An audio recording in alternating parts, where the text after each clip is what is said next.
Ang programang ito ay rated SPG. Striktong patnubay at gabay ng magulang ang kailangan. Maaaring may masiselang tema, lengguwahe, karahasan, sexual, horror o droga na hindi angkop sa mga bata. Biglang nagbago ang sitwasyon ng lapitan ng isang security guard si Samir at ibinahagi ang isang nakakagulat na resulta ng kanilang investigasyon. Ayon sa guard, may malaking posibilidad na hindi tunay na Sokolov Brothers ang mga dumalo sa summit. Base sa kanyang mga nakalap na impormasyon, ang mga ito ay pawang mga impostor na posibleng ibang pakay sa loob ng building. Dahil dito, agad na nag-alala si Samir. Wala na siyang sinayang na oras at mabilis niyang ipinag-utos na i-lockdown ang buong building.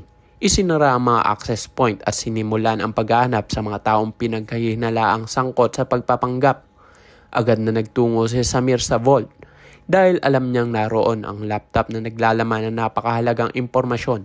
Ngunit pagdating niya roon, isang malaking pagkabigla ang kanyang natanggap. Wala na ang laptop. Nangangahulugan lamang ito na naunahan na siya ni Atoy.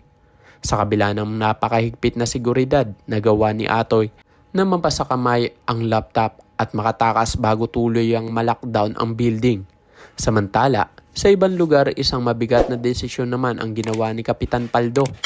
Matagal nang bumabagabag sa kanyang konsensya ang mga nangyari. Kaya naman tuluyan siyang nagpasya na harapin ang kanyang boss na si Red. Sinabi ni Paldo na gusto na niyang umalis sa grupo at ayaw na niyang maging bahagi ng kanilang mga ginagawa. Hindi naman siya pinigilan ni Red at tila hinayaan nitong gawin ni Paldo ang kanyang gusto.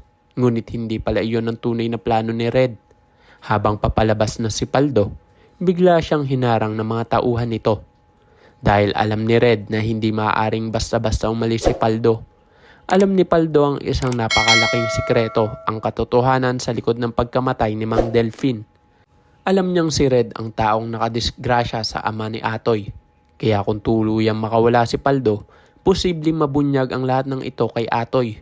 Naabutan nga ng mga tauhan ni Red si Paldo, pero hindi muna nila siya tuluyang pinatay. May pakinabang pa kasi siya sa kanila. At habang hawak ng grupo ni Red si Paldo, siguradong gagawa ito ng paraan upang makalabas at makausap si Atoy. Dahil kung magtatagumpay siya, maaari niyang sabihin kay Atoy ang katotohanan na matagal nang itinago ni Red.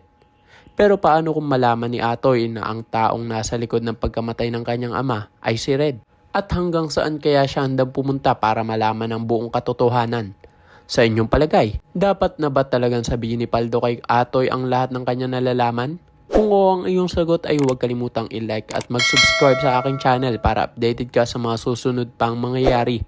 Iwanan din ang iyong mga komento at sabihin ang iyong saloobin at mga hula tungkol sa susunod na mangyayari. Maraming salamat sa iyong panonood.